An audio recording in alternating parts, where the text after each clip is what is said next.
ए छठी मैया भोट केकरा गिराई दी बताई हो।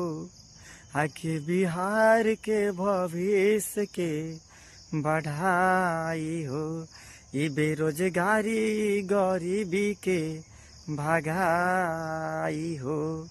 तेजस्वी नीतीश किशोर कोयले चढ़ाई हाँ बताई हो। अब की बिहार में सरकार के करे आई हो। आके बिहार में शासन सही चलाई हो। हाय छठी मैया भोट केकरा दियाई दी बताई हो। आके बिहार के माई आगे बढ़ाई हो। हाँ के बिहार के भविष्य के बढ़ाई हो।